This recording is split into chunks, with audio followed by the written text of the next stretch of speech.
Hello China, I'm Hugh and welcome to this episode of Guess Hue. You know how this game goes. We will interview our guest for 5 minutes and after it's finished, you guys will guess Hue. Today we have a special guest.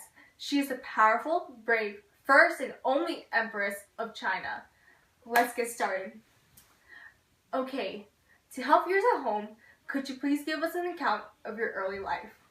Well, I was born into a noble family on February 17, 624, in Wenshui County, Shaanxi Province, during the time of strong Confucius influence. I was well educated in politics, music, and history. Instead of doing things girls my age did, I preferred to read and get a better political insight. However, at the age of 14, I left home, and I headed to the palace to become the Emperor Taizong's concubine, or some would say, mistress. Okay, next question. How did the teachings of Confucius affect your leadership? Like I said earlier, during my time, Confucius' teachings were very influential. As leader, I had to make sure the people liked me in order to prevent being overthrown. I, on the other hand, preferred the teachings of Buddhism. Therefore, as a leader trying to maintain power, I combined my beliefs of Buddhism with some teachings of Confucius. I also wanted to keep a relationship with my citizens.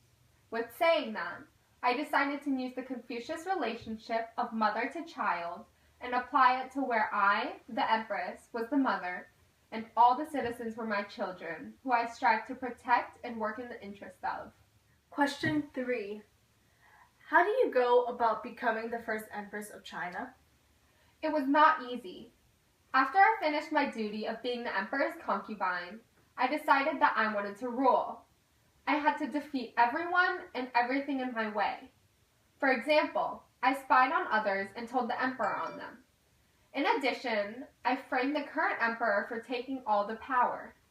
He was then overthrown, and his brother was next in line for the throne. Luckily, his brother had a speech impediment, therefore putting me into power. Okay, question 4. You are a very controversial leader. Why do you think people call you this? I'm a very controversial leader because I'm not afraid to do whatever it takes to get what I want. For example, I once told the Emperor Taizong that I only need 3 things to subordinate a wild horse. They were an iron whip, an iron hammer, and a sharp dagger. I will whip it with the iron whip, and if it does not listen, I will hit it on the head with the hammer. And if it still does not submit, then I will slit its throat. He praised me for my bravery. In addition, I killed my sister, butchered my elder brothers, murdered the ruler, poisoned her mother, and so on.